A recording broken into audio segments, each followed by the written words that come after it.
नमस्कार, आप देख रहे हो न्यूज अपडेट विद पीसी। आज की रिपोर्ट में हम बात करेंगे तीसरी लहर की।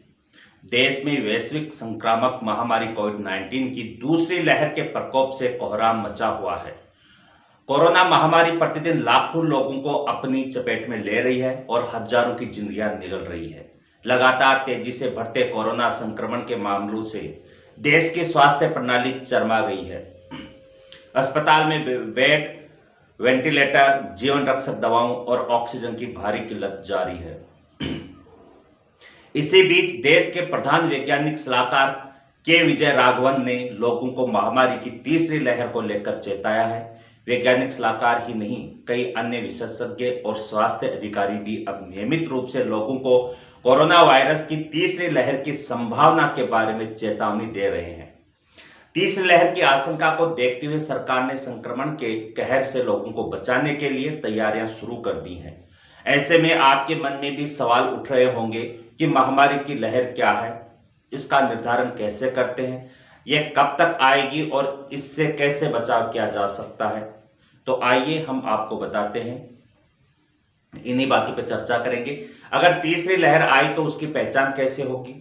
वर्तमान में तीसरी लहर सिर्फ विचाराधीन है, अर्थात अगर राष्ट्रीय स्तर पर मामलों में एक बार फिर तेजी उछाल आता है तो उसे देश में कोरोना की तीसरी लहर माना जाएगा। लेकिन हाल ही में दोबारा उठाए गए आतंकी लॉकडाउन और सख्त कर्फ्यू जैसे कदमों के बाद अब सूरत थोड़ी बदलने लगी है। विशेषज्ञों का मानना है कि ऐसा लगता है कि राष्ट्रीय स्तर पर ग्राफ अब गिरावट के दौर में प्रवेश कर गया है। देश में 6 मई को नए मामलों के चरम पर पहुंचने के बाद पिछले 2 हफ्तों में दैनिक मामलों में की संख्या 4.14 लाख के उच्च स्तर से गिरकर लगभग 2.6 लाख तक आ गई है, जबकि 37.45 लाख के उच्च स्तर को छूने के बाद सक्रिय मामले घटकर 32.25 लाख हो गए हैं। यदि मौजूदा रुझान जारी रहता है तो ये उम्मीद की जाती है कि जुलाई तक भारत फरवरी में मामलों की संख्या के समान स्तर पर पहुंच जाएगा। लेकिन दुर्भाग्यवश अगर इसके उलट मामलों में बढ़ोतरी होती है और कुछ हफ्तों या महीनों तक जारी रहता है तो उसे ही तीसरी लहर कहा जाएगा। क्या तीसरी लहर खतरनाक होगी? कोरोना महामारी की तीसरी लहर के दूसरे से भी अधिक तेज यानी खतरनाक होने के बारे में कुछ अटकलें लगाई गई हैं। हालांकि यह ऐसा कुछ नहीं है जिसकी भविष्यवाणी की जा सकती हो। आमतौर पर यह उम्मीद की जाती है कि हर ताजा लहर पिछली लहरों की तुलना में कमजोर होगी। ऐसा इसलिए है क्योंकि वायरस जब उभरता है तो अपेक्षाकृत मुक्त रूप से फैलता है। यह देखा जाता है कि पूरी आबादी अति संवेदनशील है। इसके बाद के प्रसार के दौरान अति संवेदनशील लोगों की संभावित संख्या बहुत कम होगी, क्योंकि उनमें से कुछ ने प्रतिरक्षा यानी इम्यूनिटी प्राप्त कर ली होगी। हालांकि यह तर्क भारत के मामले में थोड़ा उलझन भरा है। पिछले साल मध्य सितंबर के बाद जब भारत में मामलों की संख्या घटने लगी तो आबादी का बहुत छोटा हिस्सा ही संक्रमित हुआ था।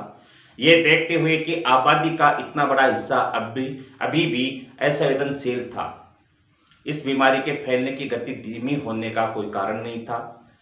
लेकिन क्या तीसरी लहर अटल है? कोरोना की तीसरी लहर आने की एक अलग संभावना है।